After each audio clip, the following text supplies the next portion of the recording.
Se da por instalada la presente diligencia, solicitando a la señorita abogada de la defensa proceda a formular su requerimiento. Sin embargo, respecto de la misma, de revisado la misma, vamos a indicarle a la defensa que lo haga o lo realice la incidencia de cuál va a los motivos respecto a su solicitud de tutela de derechos. Le escuchamos, doctor. Así será, muchas gracias. Señor juez, si me permite, quisiera empezar la disertación con su venia para ponerme de pie. Muchas gracias.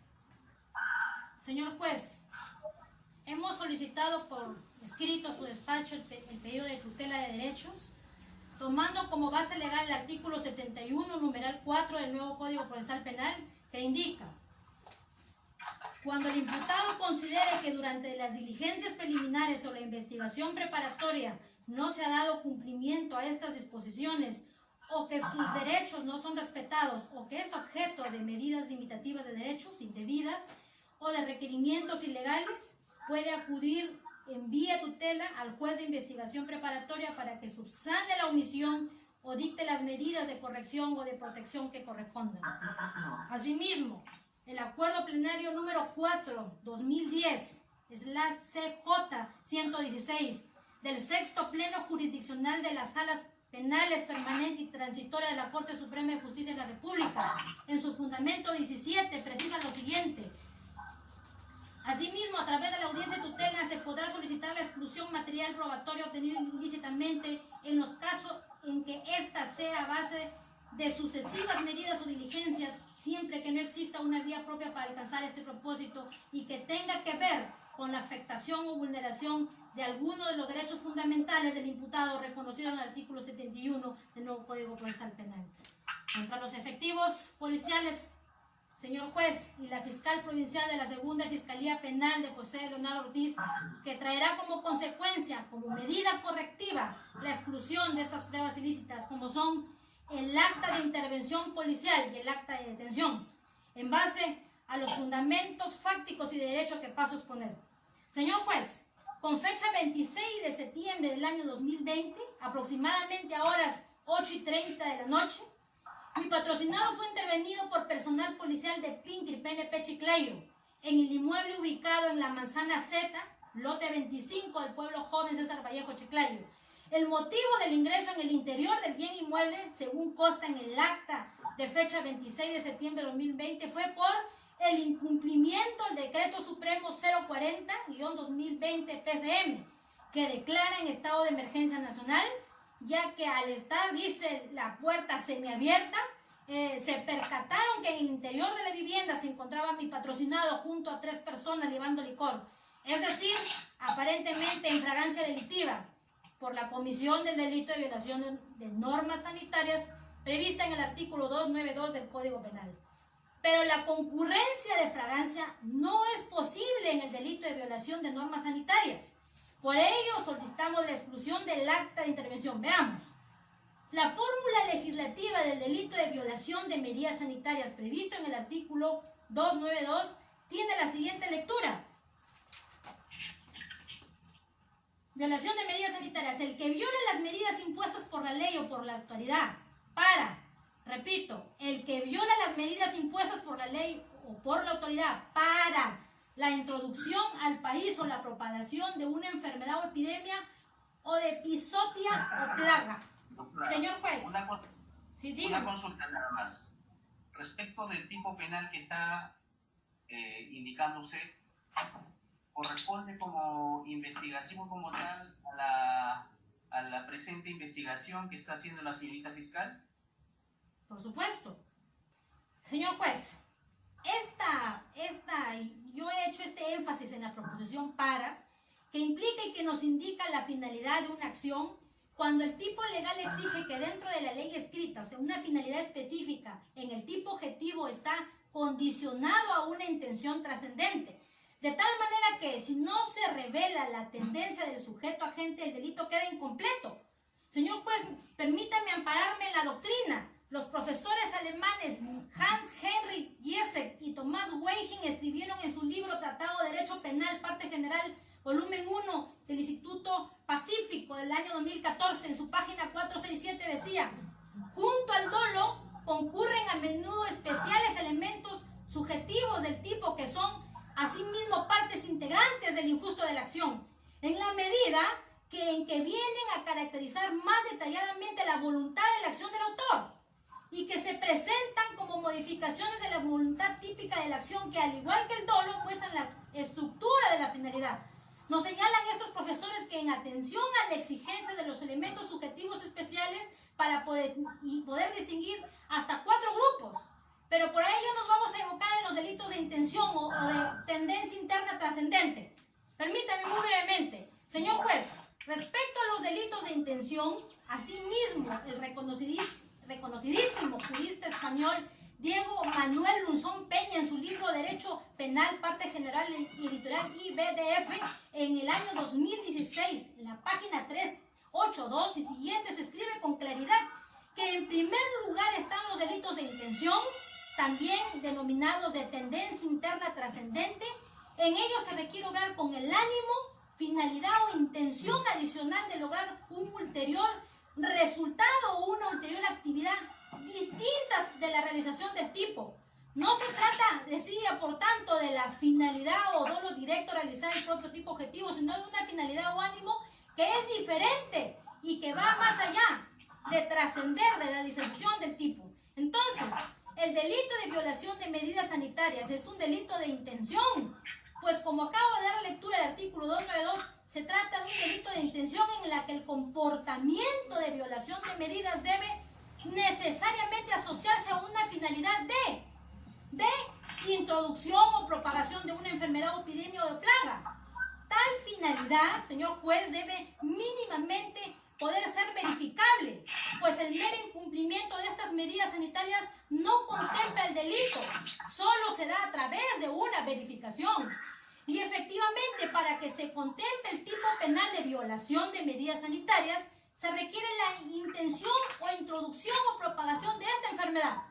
En este caso, le decía, la configuración del hecho delictivo exige como presupuesto una conducta externa de este incumplimiento.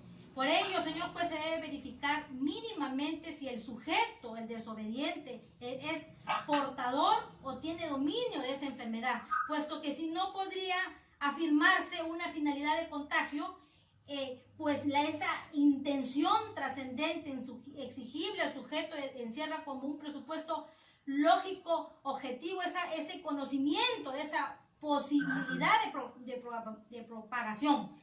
Si ello es así, entonces los medios de investigación pertinentes estarían dirigidos, señor juez, a la prueba pericial, es decir, a un examen molecular, la prueba rápida de descorte de COVID en todo caso. Tal exigencia resulta inclusive más idónea para descartar la ineficacia del medio empleado. En conclusión, no es posible asumir que se concurre fragancia delictiva. No existe fragancia delictiva cuando se debe acudir a la prueba pericial o indiciaria para determinar la realidad del delito. Señor juez, yo lo lamento mucho, nosotros somos muy respetuosos del trabajo de la policía, pero es necesario que exista en todo caso una capacitación a sus miembros del orden a efectos de que les permita ampliar conocimientos y conocer en todo caso las limitaciones y evitar conculcaciones al debido proceso. Sobre el acta, ahí vamos, sobre el acta. Esta supuesta confesión de declaración sin la presencia de abogado defensor, ¿qué significa? ¿Qué nos dice el artículo 120 del Código Procesal Penal? Establece que el contenido del acta, este precepto legal, señor juez, no autoriza a la policía o a la fiscalía a consignar declaraciones del imputado, pues para tal fin se tiene la declaración propiamente dicha, la misma que exige como requisito de validez que se rinda ante la presencia del abogado defensor, elegido libremente por el imputado. Así lo prevé, señor juez, el artículo 71, numeral 2 del Código Procesal Penal. Y efectivamente, al haber la autoridad policial consignado en la manifestación del imputado en un acta de intervención, se ha desnaturalizado el objeto del acta. Y así lo prevé la directiva 0304-2016 del GIN de la PNP. En el acta manifiesta la directiva se plasmará cómo se produjo el error, el hecho, materia de investigación, adjuntando las actas formuladas y lejos de tal objeto, existió acá una transgresión al consignar la declaración del imputado sin presencia del abogado defensor, vulnerando de forma manifiesta el derecho de defensa del imputado.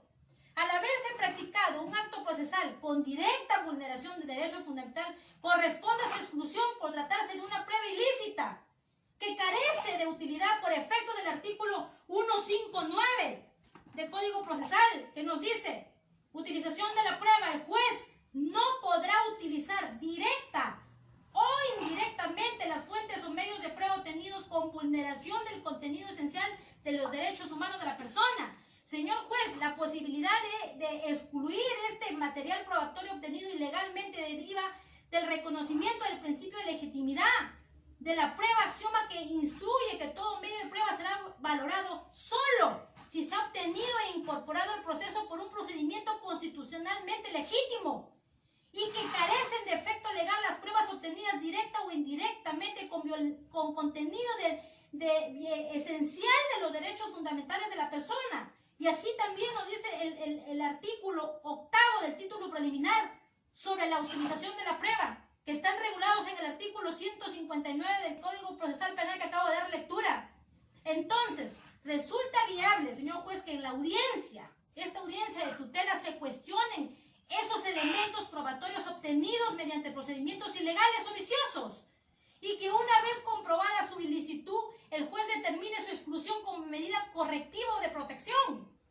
El Código Procesal Penal, en su título preliminar, en el artículo 8, inciso 2, acoge la exclusión de la prueba prohibida al excluir los efectos de esta cuando viola el contenido esencial, le decía, de los derechos humanos. Este derecho, señor juez, corresponde al derecho a la defensa desarrollado también en el artículo 9 del título preliminar del Código Procesal Penal, al prescribir que toda persona tiene derecho inviolable e irrestricto a que se le informen sus derechos y que se le comunique de inmediato y detalladamente la imputación formulada en su consta, pero asistida por un abogado defensor de su elección, o en todo caso un abogado de oficio. Nuestra Corte en Ejecutoria Suprema, recaída en el recurso en unidad 5-2008 de Lima, estableció también como definición la prueba prohibida o ilícita.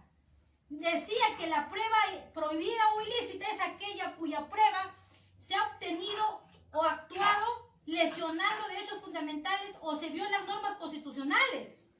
Y también, señor juez, nuestra Constitución Política del Estado, en el artículo 139, numeral 14, señala el principio de no ser privado del derecho a defensa en ningún estado del proceso. Digno magistrado, la confesión del delito es nulo si ésta se realizó sin presencia del abogado defensor. Del mismo modo, el Acuerdo Plenario Extraordinario 2-2016, de fecha 2 de octubre del 2016, establece que la confesión es válida si ésta se realiza en presencia del fiscal y del abogado defensor. En el presente caso, el acta, la tengo en mis manos y que obra incerta por una supuesta confesión del delito de robo agravado de mi representado sin la presencia de la fiscal ni del abogado defensor, debiendo entonces en una prueba ilícita. Consecuentemente, su despacho deberá incluirla. Asimismo, es preciso mencionar, señor juez, que la Policía Nacional dice que se venía investigando, entonces no cabe la posibilidad de la concurrencia de presupuestos de flagrancia delictiva, no se cumple porque la flagrancia es cuando hay una necesidad urgente de la intervención. Si se estaba investigando, ya dejó de ser urgente. Entonces, debió solicitarse la autorización judicial para la detención preliminar de una persona o el ingreso a su domicilio o el allanamiento. De manera que ha quedado demostrado la no concurrencia de los presupuestos de flagrancia delictiva en el delito de robo agravado, debiendo una vez más excluir el acta de detención por contravenir el principio de legalidad y ser prueba ilícita. Rápidamente, la no concurrencia de flagrancia delictiva en el delito de fabricación, comercialización, uso y porte de arma de fuego. El tipo penal del artículo 279 del Código Penal hace referencia a que el sujeto activo tenga en su poder ilegítimamente armas. La Policía Nacional no encontró a mi patrocinado en posesión del arma. El acta de registro personal levantada en dicho acto no demuestra que el arma sea propiedad de mi cliente, mucho menos que lo haya utilizado. Señor juez, se vienen cometiendo muchos errores en cuanto a la distinción de tenencia ilegal y posesión irregular de un arma. Entonces, el hecho que un arma se encuentre en un lugar, en el presente caso en una casa vivienda, no implica necesariamente que las personas sean propietarias o tenedoras de ese bien mueble. Con respecto a la no concurrencia de flagrancia delictiva en el delito de penalización, de clonación o alteración de terminales de comunicaciones, señor juez, este delito es de mera actividad. Por lo tanto, los agentes policiales debieron percibir a los sujetos activos en pleno desarrollo de la actividad delictiva, como es el flasheo. Es decir, reparando, actualizando, modificando total o parcialmente el software, el sistema operativo de un teléfono celular, cargando su software específico. Por estas consideraciones solicitamos sea parado nuestro pedido de tutela de derechos, se aplique la medida correctiva y se excluya estas pruebas ilícitas por contravenir el principio de legalidad y ser prueba ilícita. Muchas gracias. Bien, se le agradece su participación. Señorita fiscal, escuchamos. Señor magistrado, de acuerdo al acuerdo plenario que ha citado la abogada defensora, tenemos pues el acuerdo plenario 2 del 2016, ¿no? Donde nos habla sobre la flagrancia y su procedencia y la procedencia de la flagrancia en el proceso inmediato reformado, ¿no? Vemos pues si bien es cierto no se ha explayado en este punto, lo que sí se puede advertir en su escrito al darle la lectura, sí, pues efectivamente ella menciona, la defensa menciona pues este acuerdo plenario, el mismo que este Ministerio Público la considera inaplicable para determinar una flagrancia en un proceso común. Y es más, el mismo acuerdo plenario, antes de ir sobre el fondo, en la página número 5, nos dice de que no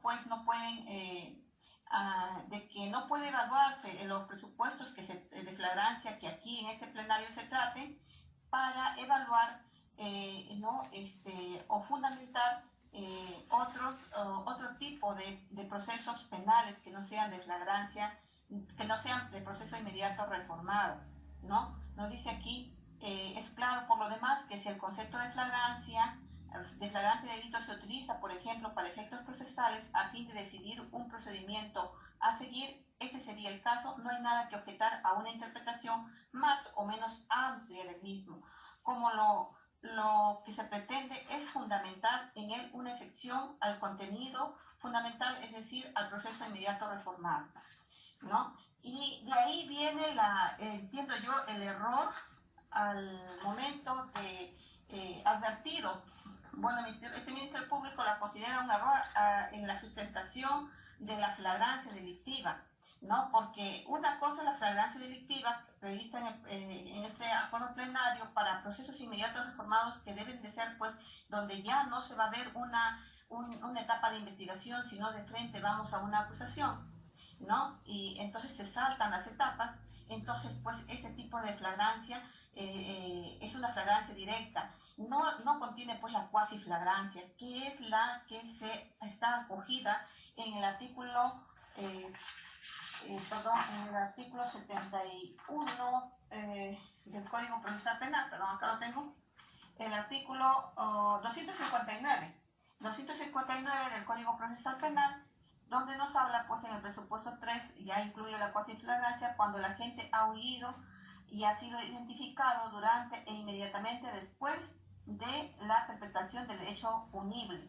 sea por el agraviado u otra persona que haya presenciado el hecho o por medio audiovisual, dispositivos u otros equipos, ¿no? En este caso ha sido pues ellos han sido identificados posteriormente dentro de las 24 horas, no por los mismos agraviados, y esto, señor magistrado, teniendo en cuenta pues que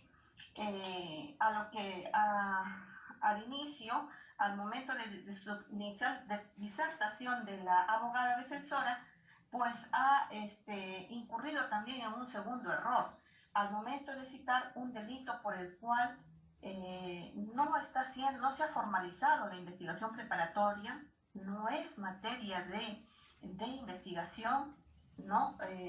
Menos aún y como consecuencia de menos aún de investigación preparatoria. Estos delitos contra la salud pública, tampoco el delito que ha mencionado contra las comunicaciones, por cuanto ha tenido de repente de una receptación de teléfonos o ir más allá, clonación de claves, tampoco, señor magistrado, no está fuera de la formalización. Y en el sentido es que también llamó la atención y va a precisar, por tanto, pues, la tutela de derechos, entiendo yo, ya de la disertación que ha dado la señorita abogada, es de que de pronto se ha contenido en el acta de intervención policial, en un párrafo, creo que es en la tercera página del acta de intervención, la declaración, la autoincriminación por parte, que la policía dejó constancia, ¿no?, de una supuesta autoincriminación que se ha dejado ahí en el acta constancia, ¿no?, de que ellos los imputados pues habrían asumido que sí, que son ellos responsables. Ya, señor magistrado, pero la pregunta que debe hacer su despacho, de pronto trasladar a la defensa, es ¿en qué parte de los hechos formulados por el Ministerio Público, con sus circunstancias precedentes, concomitantes y posteriores, en qué parte de la imputación penal que hace el Ministerio Público está pues la autoincriminación? Este Ministerio Público, la representante formula investigación preparatoria porque el señor fulano, el imputado fulano, ha confesado su crimen, ha confesado ser autor, y esto es, no, señor magistrado, eso es lo que me asombra un poco en la advertencia del contenido y también de los miembros, pero no se ha contenido. ¿Por qué? Porque esta parte del acta, de todo el acta de intervención, al tener pues al hacer una declaración, una autoincriminación que no está arreglada al derecho, entonces no tiene valor, y como no tiene valor, no se la incluye en nuestra imputación. La imputación penal no está incluyendo como presupuesto, ¿no? La autoincriminación del imputado, que ellos hayan no. Ahí está el relato pormenorizado de los precedentes, de las circunstancias precedentes, concomitantes y posteriores, y ninguna de ellas pues se hace valer el hecho. Se han hecho valer toda el acta de intervención, sí, la misma, que es válida, señor magistrado, y me ratifico aquí en que en este caso se declare infundada la exclusión del acta de intervención policial, así como el acta de detención, que también se dice en el escrito, pero no se ha fundamentado, de pronto porque por ahí ha habido una omisión, la abogada defensora, pero estoy solicitando de que no se excluyan estas dos actas, porque justamente lo vertido aquí ya por la defensa ha sido también ya analizado por la sala de apelaciones, y coincidimos, no sé si es que esta es una tercera instancia del punto, no, la tutela de derechos no puede ser una tercera instancia para lo ya advertido o lo ya decidido por la sala superior, cuando al momento de la apelación de la prisión preventiva también la defensa hizo valer esto, o quiso hacer valer estos argumentos, y la sala ya ha contestado de que respecto del contenido del acta de intervención, y ha tomado pues ha tomado el acta de intervención para los presupuestos, para la prisión preventiva, para acreditar los presupuestos de la prisión preventiva, suficiencia probatoria, ha tomado pues la manera inmediata, que ha sido en flagrancia delictiva, que también se ha pronunciado sobre la flagrancia delictiva, considerando qué es flagrancia delictiva, ¿no? Y cuál es, y en este caso, cómo se ha realizado la intervención de manera inmediata después, con los datos que da, y nos dice que este testigo, los agraviados además de agraviados, son testigos presenciales porque han dado datos tan precisos, ¿no? Y además han relatado la forma cómo han grabado este dato, ¿no? Cuando la madre le dice, apunta, 2737, y da la placa, le grita al hijo la placa, ¿no? Y el hijo también, a de declarar, también dice lo mismo, ¿no? De que su mamá le gritaba en la puerta que apunte la placa y él ha apuntado. Y con este dato indiciario, es por eso de que en esta acta de intervención y el colegiado, la sala colegiada, nos ha pues fundamentado por qué es válida esta acta de intervención, ¿no? ¿Por qué es válida? Porque contiene todo la actuación policial, y es más, que en flagrancia delictiva pudo encontrar la ubicación de cada uno de los imputados. ¿Qué parte de la acta no es válida? Señor magistrado, la parte que no es válida y que este Ministerio Público tampoco ha tomado y que no es posible tomarla porque carece de validez o no, simplemente no es válida. Así se la tome, no es válida, pero no se la ha tomado. Es la parte de la declaración del imputado que dice que pues que sería su autoincriminación de los imputados. Esa parte no se ha tomado al momento de formularla, ni tampoco para pedir la prisión preventiva, y así también la sala lo ha precisado con mayor preámbulo en la página 7, 8 y 9 de su resolución que declara pues fundada o confirma la prisión preventiva, ¿no? Y en ese sentido, este Ministerio Público pues se ratifica en el pedido, en este caso, de que se declare infundada la tutela de derechos respecto de la exclusión de todo el acta, de intervención, lo cual no tendría sentido, sino que se deje claro que que quede inválido en todo caso este párrafo de la no autoincriminación, ¿no? Esa es y ese es el contenido, y es como el Ministerio Público también lo ha utilizado o lo viene utilizando. En cuanto al acta que también hay otro periodo del acta de detención, ¿no? El acta de detención del patrocinado de la doctora, es decir, del señor, en este caso, Jordi Enríquez Vázquez. También nos dice que no ha fundamentado en este caso por qué habría una exclusión o una solicitud de exclusión del acta de detención. En tanto, de aquí sí podemos ver de que el acta de detención tiene todo el contenido para su validez. No nos ha dicho en qué parte, cuál es la vulneración en este caso del acta de detención. No nos ha dicho que dentro del artículo que señala la tutela de derechos, ¿no? ¿Cuál sería, en qué parte está la vulneración en el acta de detención? ¿En qué parte se ha vulnerado al realizar el acta de detención a su patrocinado? En tanto de que se ha dejado constancia, ya debo de advertirle a su judicatura que se ha dado lectura en sus derechos, se le ha dado a conocer los cargos en su contra, se ha designado a una persona o institución que debe comunicarse con el detenido, a ser asistido a los actos de investigación, de abstenerse de declarar, de que no se emplee en su contra medios coactivos y a ser examinado por un médico legista. Es más, todo ello se ha realizado.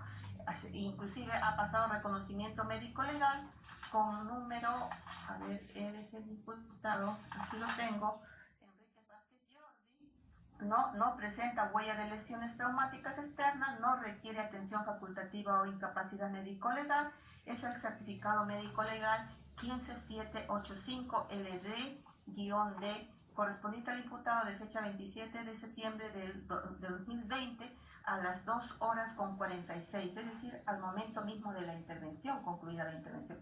Entonces, no habría, pues, aunque no nos ha especificado, yo debo de decir de que no habría vulneración a los derechos fundamentales que se le ha dado lectura en la misma. En ese sentido, señor magistrado, solicito se declare infundada la exclusión del acta de intervención policial y de detención que solicita la defensa.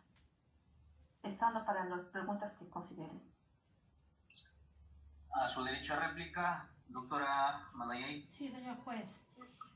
No estamos nosotros cuestionando la formalización ni el acta de declaración, solo el acta de intervención, primero.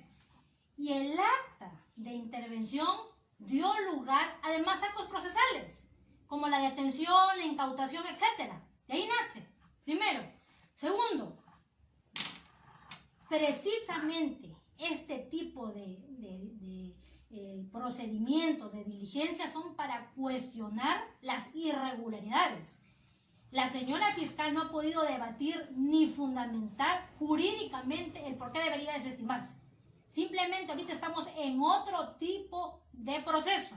No estamos en prisión preventiva, estamos en tutela de derechos. Y la tutela de derechos es precisamente, artículo 71, parece que no ha escuchado, inciso 4, cuando el imputado considere que durante las diligencias preliminares o las de investigación preparatoria no se ha dado cumplimiento a estas disposiciones, que sus derechos no son respetados.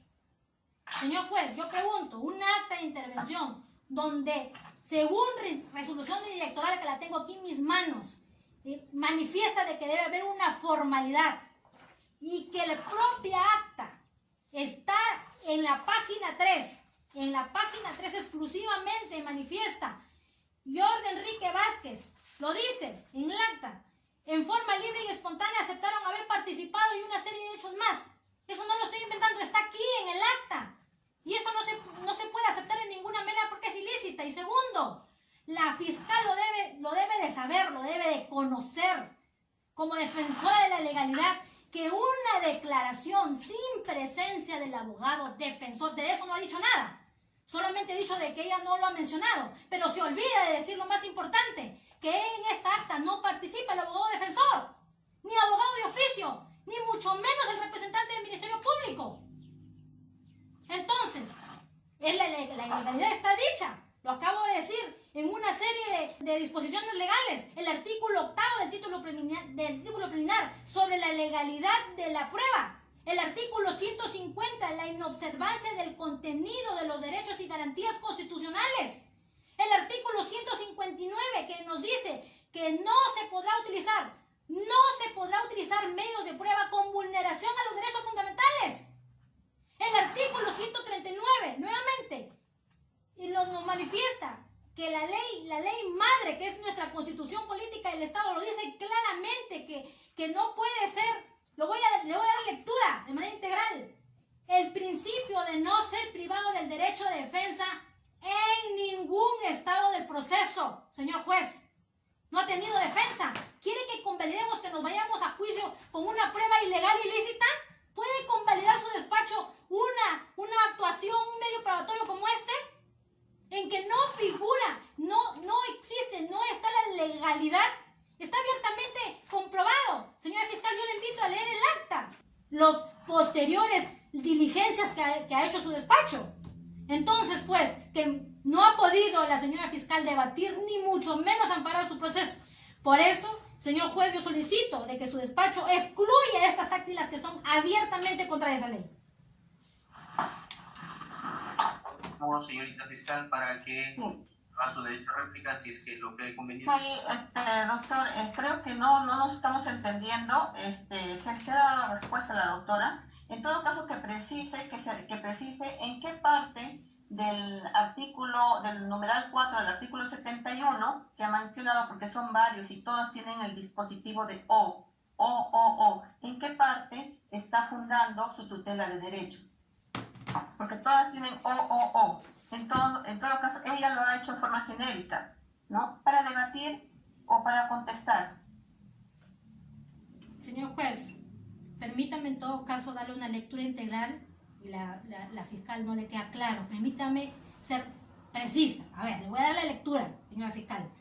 Cuando el imputado considere que durante las diligencias preliminares o investigación preparatoria no se ha dado cumplimiento a estas disposiciones o que sus derechos no son respetados o que es objeto de medidas limitativas de derecho indebidas, de requerimientos ilegales, ahí viene, señor juez, señor fiscal, puede acudir vía tutela de derechos. Absuelto. Señorita fiscal.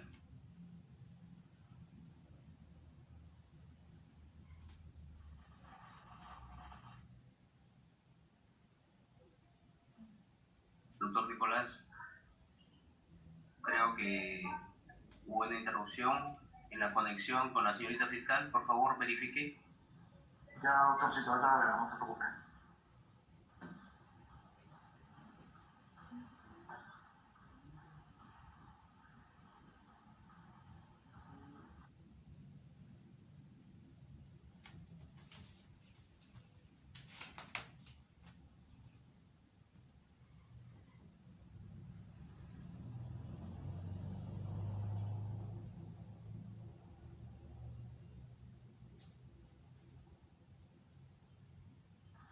Ya me comuniqué, doctor, se está tratando de reconectar ahorita, todo se desconectó por error. Bien, gracias.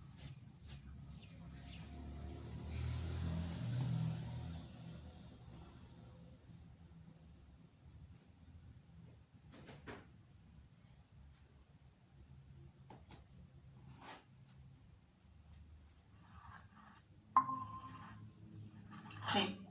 Señorita fiscal, Ya, entonces, ¿ha precisado qué derecho es el que se le ha vulnerado? ya lo indicó la doctora, ha dado lectura respecto al artículo 71. Sí, pero de todos esos derechos, ¿cuál es el derecho vulnerado? En todo caso, corresponde evaluar respecto a lo que he indicado. Ya. Bueno, Luego entonces de la evaluación, ya, doctor, ya, déme la palabra, por favor. Entonces, de la inmoralización se puede ver de que la abogada defensora no puede determinar ni de qué derecho se le ha vulnerado, solamente dice unos derechos, no es así.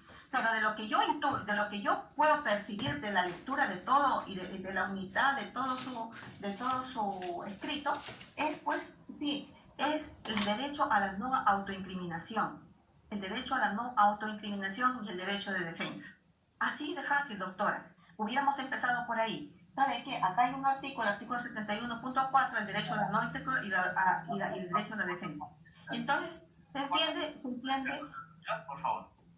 Se entiende que ello es así y esto justamente en este punto, este Ministerio Público ya se ha pronunciado de que con respecto al derecho de defensa no puede haberse vulnerado con este acta porque no se lo ha integrado en